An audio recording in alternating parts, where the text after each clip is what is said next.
Alors, la synergologie, c'est une discipline qui permet d'appréhender le fonctionnement humain à travers la structure du langage corporel. Pour faire simple, c'est ce qui nous permet de comprendre à partir du langage, de la gestuelle, de la communication gestuelle, ce que la personne est en train de penser ou quel type d'émotion elle est en train de ressentir. Concrètement, la synergologie permet de mieux comprendre l'autre.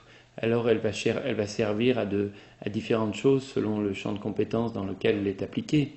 C'est sûr qu'un enquêteur qui va aller chercher à décrypter le mensonge ne va pas venir chercher les outils synergologiques et tout le lexique corporel de la synergologie de la même manière qu'un coach, par exemple, qui lui a besoin davantage de réfléchir sur les stratégies de communication qui se mettent en œuvre entre les individus et qu'on peut appréhender par le langage corporel. C'est pas encore la même chose qu'un psychologue qui lui est souvent en situation en position basse et qui lui va essayer de comprendre mieux quel est son interlocuteur, quels sont ses besoins à travers le questionnement.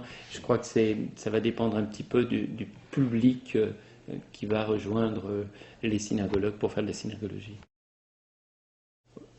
On ne peut pas dire qu'il y a un profil de synergologue homogène. Les synergologues viennent vraiment de nombreux champs de compétences. Alors il y a des enseignants, il y a pas mal d'enseignants, il y a des gens qui sont dans les disciplines médicales, paramédicales, il y a des gens qui viennent du management, et il y a enfin les gens qui viennent du monde de l'enquête. Donc c'est 4 types de publics qui rejoignent les formations de synergologie. C'est d'arriver à repérer si les synergologues, à travers le langage du corps, peuvent arriver à lire des non-dits, à décrypter des non-dits. Et là, il y a une expérience très simple qui est mise en place en synergologie et qui tente à faire mentir les gens, leur faire dire la vérité. Donc ils mentent ou ils disent la vérité. Et en fait, qu'est-ce que va faire un synergologue? Un synergologue, il va devoir sans leçon regarder ces vidéos de gens qu'il ne connaît pas, qui viennent parfois d'autres parties du monde, et pour parvenir à dire s'ils mentent ou disent la vérité. À partir du moment où les synergologues arrivent à détecter les non-dits, et les meilleurs d'entre eux y arrivent entre 80 et 100% des fois, les meilleurs d'entre eux. Les moins bons d'entre eux sont à 60%, ce qui est bien au-delà de ce qui se passe dans la communauté scientifique de manière traditionnelle dans les tests psychologiques. Ça permet de dire que ça marche. Par ailleurs, en synergologie, nous travaillons activement sur un détecteur d'activation corporelle, qui est un outil paramétré à partir d'une caméra, paramétré par un logiciel, qui permet de repérer aussi le mensonge ou la vérité. Donc il y a quand même des outils techniques. On n'est pas dans l'ésotérique, là on est dans une forme de rationalité assez pure, des outils assez techniques qui permettent de repérer les non-dits et que décollent les synergologues. Avant de parler du non-dit et du mensonge, parce que très vite vous allez m'amener du non-dit et du mensonge vers le menteur, en disant le synergologue va aller chercher le menteur. Alors, si ça fonctionne bien. Je crois qu'il c'est un petit peu plus nuancé que ça. Il y a des gens déjà qui sont pas à l'aise et qui ne sont pas des menteurs pour autant. Donc le synergologue, son travail d'abord, c'est d'aller repérer, de faire la différence entre les gens mal à l'aise et les gens qui sont en contrôle. Les menteurs, c'est les gens qui sont en contrôle, pas les gens mal à l'aise. On peut être profondément authentique et mal à l'aise. Sauf que le mensonge nous rend souvent mal à l'aise. Mais ce n'est pas parce qu'on est mal à l'aise qu'on est menteur. Donc le synergologue fait la différence déjà entre le mal-être et le contrôle qui va induire du mensonge. Bon, maintenant, la différence entre un non-dit et un mensonge. Je crois que les non-dits peuvent être de plusieurs sortes. Derrière un non-dit, il y a forcément un mensonge par omission, quelque chose qu'on ne dit pas. Sauf que parfois dire mensonge alors qu'on évoque un non-dit, c'est un peu fort. C'est pour ça qu'on préfère bien souvent parler de non-dit que de mensonge. Mais en fait, en synergologie, vous savez, nous allons traquer l'intuition. Un synergologue ne croit pas à l'intuition. Non pas que l'intuition n'existe pas, mais sur des expériences sérieuses, quand on demande à des gens de repérer intuitivement ce qui se passe, il n'y a que 3% des gens qui, en faisant fonctionner vraiment l'intuition, parviennent à décoder, par exemple, le mensonge. 3%. Ça veut dire que dans 97% des cas, ce qu'on va prendre pour de l'intuition, mais ce ne sera pas de l'intuition. Ça peut être nos propres projections ou une induction à partir de quelque chose qu'on a vu, on va en tirer des conclusions, mais ça sera autre chose que de l'intuition. Donc on ne peut pas se référer vraiment à l'intuition, et ce que va faire un synergologue, c'est justement d'essayer de se couper de l'intuition pour travailler sur l'expérience. Il va développer son sens de l'expérience, un synergologue. Si bien que son sens de l'expérience à partir de choses qu'il apprend. Si bien que quand finalement le synergologue, au bout de 3 ans de formation, va se dire « Tiens, j'ai l'intuition que… », ce ne sera pas une véritable intuition. Ce sera son sens de l'expérience qui lui permet de mêler des choses sans travailler technique. Son expérience, c'est-à-dire un synergologue va aller chercher, il va observer les gestes et à force de les observer, il va mieux les comprendre. Il va s'apercevoir que, on va prendre un exemple très simple, mais on dit souvent que quand on se gratte le nez, on ment. Mais entre la personne qui se gratte le nez en regardant son interlocuteur et puis qui le regarde en clignant des paupières et qui est vraiment avec elle et qui sans doute a un petit problème avec elle parce qu'elle est très en avant, en clignant des paupières, elle fait rentrer son information dans son cerveau, et celle qui au contraire se gratte le nez mais est coupée de son interlocuteur parce qu'elle ne cligne pas des paupières, la seconde eh bien, est sans doute en train de se dire que quelque chose la dérange, mais cette chose qui la dérange a peut-être rien à voir avec la communication telle qu'elle a lieu. Et le synergologue, il va faire ça, se dire tiens, ce geste m'est adressé, ou ce geste ne m'est pas adressé, la personne est dans son monde, elle fait des gestes, mais ces gestes ne sont pas en lien avec la communication que je suis en train d'avoir. Un synergologue, très très concrètement sur le mouvement de l'épaule droite de Sarkozy, va se demander 2 choses. Est-ce que quand Nicolas Sarkozy fait ce mouvement d'épaule, est-ce que sa tête a tendance à retrouver l'épaule, ou est-ce que sa tête a tendance à partir de l'épaule? Vous voyez, on va lier 2 items. Alors lorsque Nicolas Sarkozy, qui fait souvent ce mouvement de geste-là, la tête rejoint l'épaule, il y a une volonté. Dans la volonté, il veut convaincre. Et c'est une manière d'aller vers l'autre pour dire « regarde-moi, écoute-moi ». Maintenant, quand Nicolas Sarkozy sa tête qui part à l'extérieur de l'épaule et qui cligne de l'épaule droite comme ça, eh bien, on peut se demander, il va traduire un mal-être, simplement. Donc ça lui permet de se réduire et il traduit son mal-être. Alors ça, en synergologie, c'est pas l'épaule droite. En synergologie, ça va s'appeler M51RA. Une micro-réaction de l'épaule droite qu'on appelle 51 et A parce qu'elle est ascendante. Pourquoi je vous donne cette suite de chiffres? Simplement parce que cette suite de chiffres va me permettre de classer cette épaule droite qui fait ce mouvement-là à côté d'autres épaules droites qui font exactement ce mouvement-là dans d'autres circonstances, et ce même mouvement fait par d'autres gens. Et on s'aperçoit qu'il y a un même horizon de sens entre tous ces mouvements.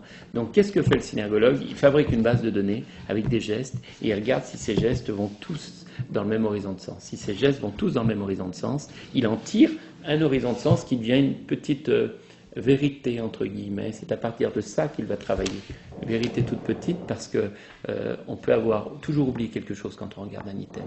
Le synergologue est bien sensible à ça. Effectivement, il y a un vrai paradoxe là. Je parle du langage universel du corps et à un moment donné, si vous me posez des questions sur la culture, je vais vous dire que la culture va pouvoir influencer tout ça.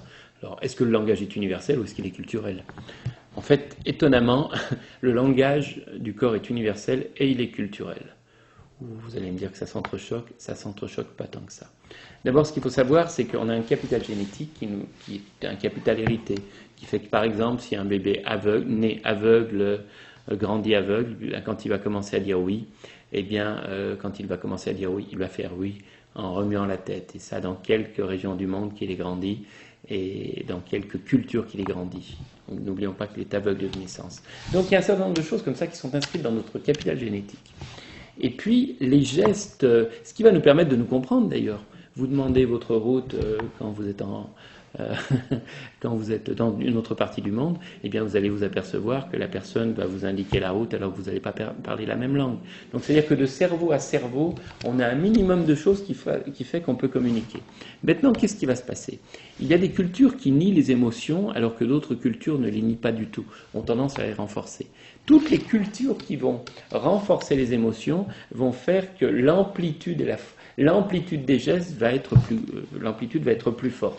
Au contraire, des cultures qui nient les émotions, l'amplitude des gestes est moins forte. Mais comme l'amplitude est moins forte, souvent, ces gestes sont plus fréquents, par contre. Pendant qu'un japonais va faire ça, un italien fera ça.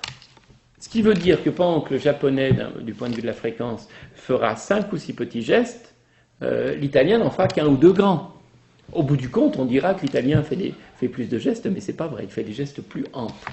Parce que sa culture valorise l'émotion, alors que la culture asiatique va au contraire faire qu'on va avoir tendance à taire l'émotion. Mais le geste est nécessaire à l'individu pour qu'il arrive à s'exprimer, et puis le geste est nécessaire à l'individu pour qu'il arrive à se faire comprendre. Donc il y a beaucoup d'universalité dans le geste, avec quelques gestes qui vont être culturels. C'est sûr que, par exemple, le hockey, qui est un hockey très vrai, très fort dans le monde occidental, c'est un geste que vous ne retrouverez pas si vous voyez des tribus indigènes.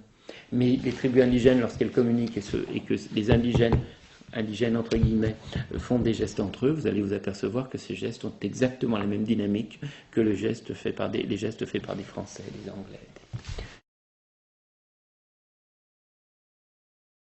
La synergologie va aller plus loin. Alors qu'est-ce qui va me dire que la synergologie va plus loin? La synergologie arrive après Ekman simplement.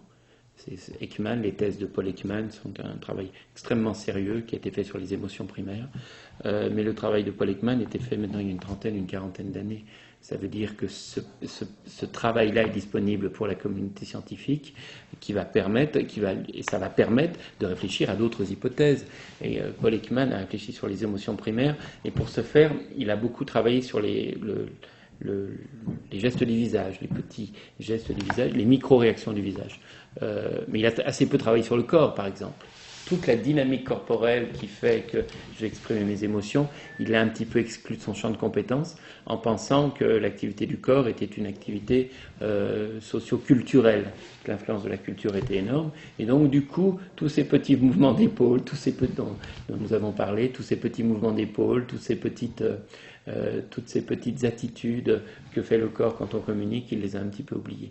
Donc la synergologie va aller chercher ces attitudes du corps et a tout un message sur le corps que vous ne trouverez pas dans le travail de Paul Ekman. C'est une chose, puisque ce qui va nous différencier, c'est dans la manière de lire les émotions. Il y a un vrai débat dans la communauté scientifique sur ce qu'est une émotion. Nous, on pense qu'une émotion, elle est hyper ou hypotonique, qu'elle est positive ou négative, tournée vers l'autre ou gardée pour soi.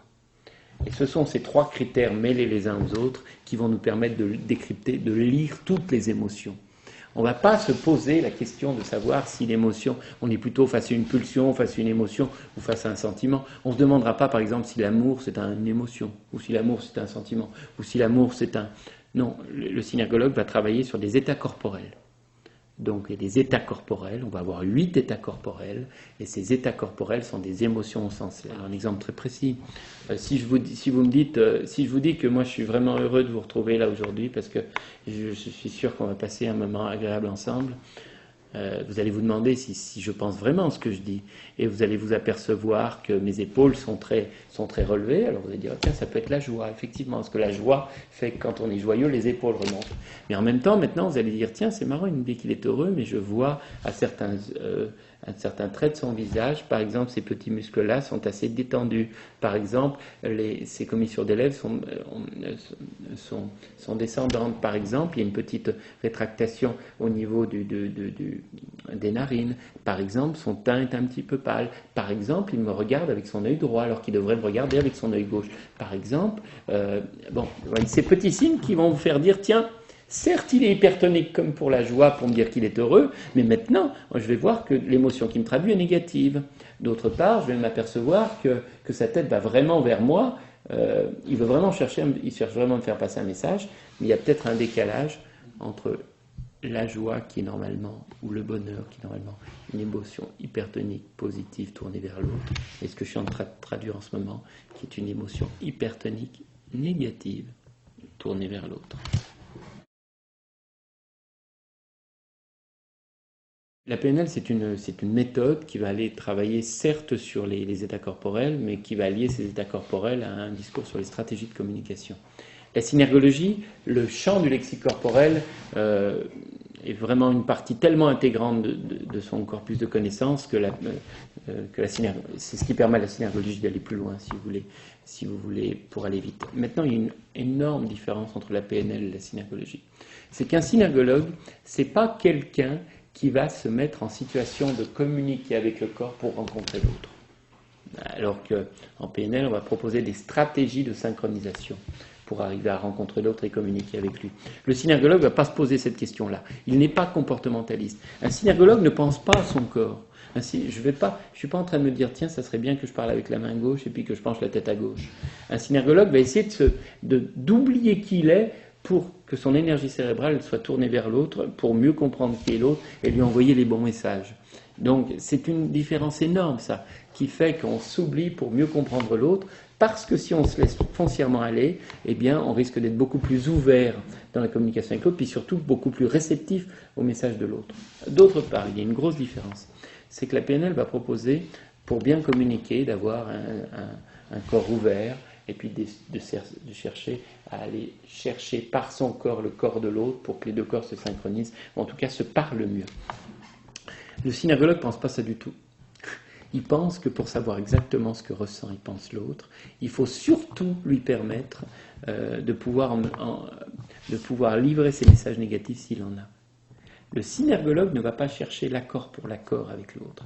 Ce qui fait qu'il ne va pas craindre de se mettre lui dans une bulle pour que l'autre reste aussi dans sa bulle et que dans sa bulle, cet autre livre des messages qu'il ne livrerait pas sans ça.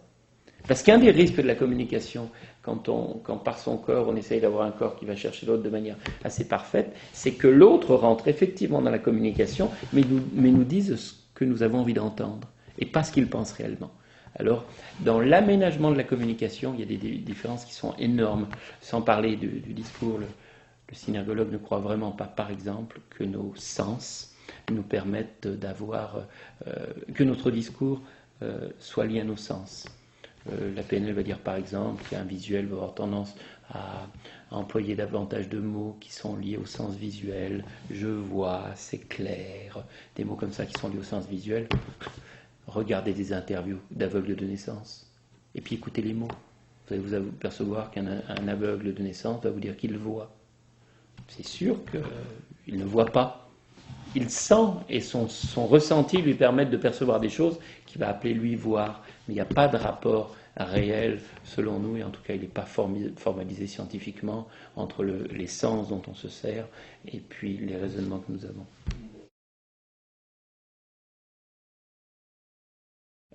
Non.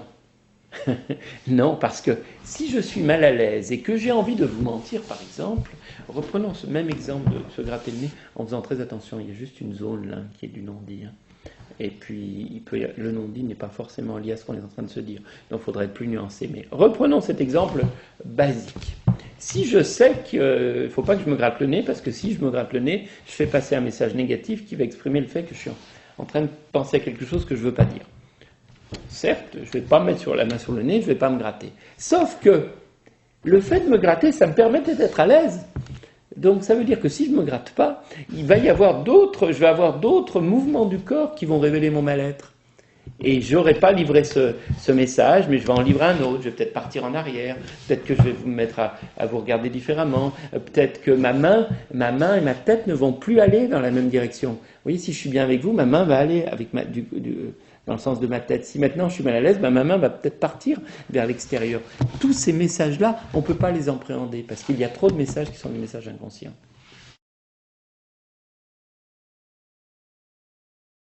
Je pense que nous avons de bonnes attitudes mentales et de mauvaises attitudes mentales. Il y a des moments où on n'est pas... Nos attitudes mentales sont des attitudes de fermeture qui sont des fermetures négatives sans véritable fondement. Mais c'est sur les attitudes mentales qu'il faut travailler. Si on change nos attitudes mentales, nos gestes changeront. C'est pas parce que vous allez vous ouvrir que d'un seul coup, la personne avec laquelle vous n'êtes foncièrement pas d'accord, vous allez vous mettre à être d'accord avec elle. Une personne foncièrement raciste, si vous l'êtes pas, c'est pas parce que vous allez ouvrir les bras que d'un seul coup, l'autre en face, vous allez davantage vous sentir proche d'elle, et puis que son racisme à elle, vous le ressentirez moins. Je crois qu'il ne faut pas essayer de transformer son corps pour mieux communiquer avec l'autre. Je crois qu'au contraire, il faut essayer de mieux écouter l'autre pour mieux le comprendre. Et quand on l'aura mieux compris, on aura de nous-mêmes une attitude qui va être plus ouverte avec lui.